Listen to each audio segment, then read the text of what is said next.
Hey Phoenixou, ici le Phoenix. Aujourd'hui, retour sur le tome 17 de TPN.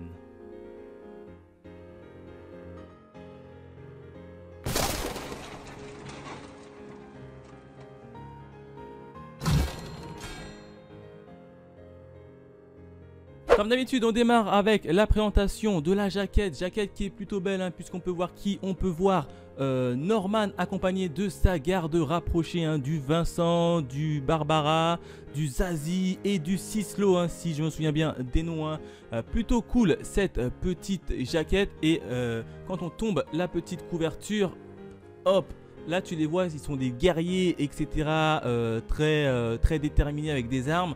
Là, bim, tu tombes la jaquette, ils sont exactement dans la même position, sauf qu'ils sont un peu apeurés, peur, dans le doute, et ils n'ont pas d'armes. Donc c'est plutôt sympa ce petit contraste où on a l'équipe de Norman avec Norman déterminé et le contraste juste derrière. Bon, quatrième de couverture, comme vous pouvez le voir, pas grand chose à regarder, hein. En termes de bonus, il y a également pas de page en couleur, mais il y a quand même une partie où il y a les différents personnages, notamment le clan de Norman, le clan de la famille Regent, le clan des Sangs Maudits, etc. Et ça, c'est vachement cool. En plus de ça, c'est tout le temps mis à jour de temps en temps, et moi, j'adore vraiment ce petit côté là. Voilà ce que je pouvais dire en termes de bonus et de jaquette. Maintenant on passe directement à la partie review. Et on démarre de suite avec les différents événements qui se sont passés dans le tome 17. Et bien j'en décèle 3, hein, 3. Et le premier d'entre eux, j'ai envie de l'intituler le guet-apens. Et oui, on s'était arrêté dans le dernier tome où on avait la garde rapprochée de Norman qui avait pris en filature notamment Mujika et Sanju, hein, pour essayer de les liquider, hein, essayer de tuer les Sangs Maudits, hein, pour fermer tout simplement la porte aux démons. Mujika a senti le flair arriver, a réussi à désarmer ses poursuivants et à les prendre à revers totalement et à les neutraliser. Donc ça c'est plutôt pas mal de la part de Mujika, hein. Du coup le clan de Norman, ils sont un peu dans la mouise complet. Autre point également sur Norman, notamment sur la maladie. On a eu un petit point sur sa maladie. Alors on connaît pourquoi maintenant il était aussi déterminé, hein, puisque Norman, tu le vois quand il parle, il est déterminé coûte que coûte, et il est même prêt à tuer les Sangs Maudits, hein, les démons, les Sangs Maudits que Emma, elle, ne souhaiterait pas tuer. Pourquoi cette détermination? Eh ben, on en apprend tout simplement qu'il est dans une phase terminale par rapport à sa maladie, et qu'il va bientôt mourir, hein. Qu'il gagne ou qu'il perd, quoi qu'il arrive, il est en phase terminale et il va mourir, hein. On l'a d'ailleurs vu cracher du sang durant ce tome, et c'est pareil pour sa garde rapprochée, hein, puisqu'ils ont subi pas mal d'expériences de la part des démons, hein. Du coup leur organisme en ont empathie et ils sont quasiment sur la fin de vie. C'est pour ça que tu les vois aussi bien déterminés, prêts à tout, quitte à mettre leur vie en jeu. C'est qu'ils n'en ont plus pour le temps, malheureusement. Le deuxième événement, j'ai envie de l'intituler Retour vers le passé, hein, hashtag Code Yoko, hein, pour ceux qui savent. Pourquoi Retour vers le passé? Eh ben, on en apprend un peu plus sur le clan Gillan, hein, et notamment sur Gillan lui-même, hein, comment il a fait pour être destitué comme ça de son poste de chef militaire, on va dire, de haut gradé. Et ben on en a le pourquoi du comment. Et ben tout simplement, alors qu'est-ce qui s'est passé? Et ben dans sa vie antérieure, Gillan, si vous préférez, il était chef de l'armée et notamment de la maison des 5 régentes, hein, les familles les plus puissantes. Il était membre et chef de la famille des 5 régentes. Tout se passait bien pour lui, sauf qu'un jour il y a eu une grosse famine au niveau de son peuple, et notamment du peuple de démons. Alors lui, généreux comme il est, il a voulu partager l'abondance de nourriture qu'il avait avec le peuple de bas quartier, on va les appeler comme ça, hein. Malheureusement les autres familles régentes étaient contre cette idée et ont donc décidé de l'évincer. Et l'évincement, hein, si je peux dire ça comme ça, a été organisé par son bras droit, hein, celui-là même qu'il avait confié confiance l'a totalement trahi et accusé de rébellion, hein.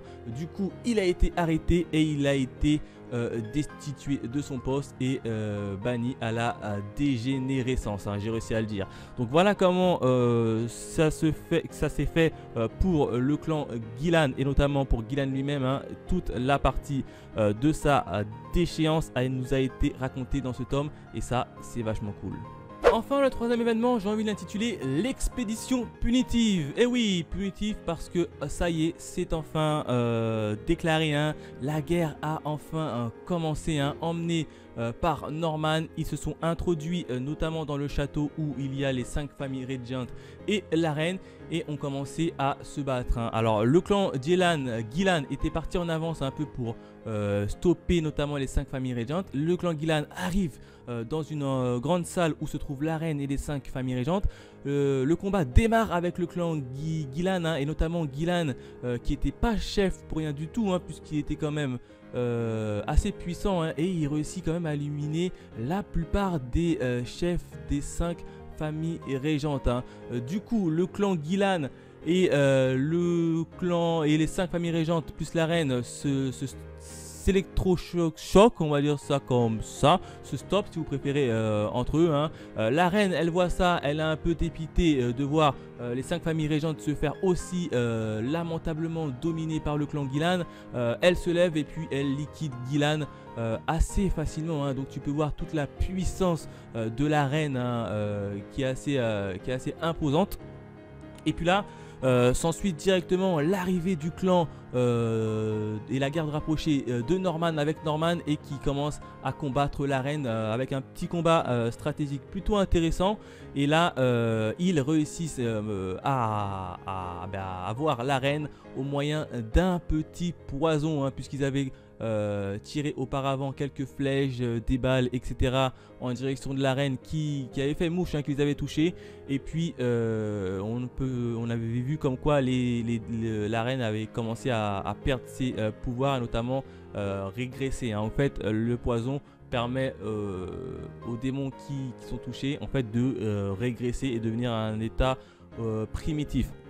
Donc c'est ce qui est arrivé à la reine et du coup ils ont pu battre la reine de cette manière. Dans le même temps on a Emma qui arrive et qui veut essayer de stopper Norman pour pas qu'il ait les mains remplies de sang, mais bien évidemment c'est trop tard. Norman avait déjà liquidé la reine et les autres démons. Voilà ce que je pouvais dire sur le tome 17 de TPN, hein, un tome assez riche en baston.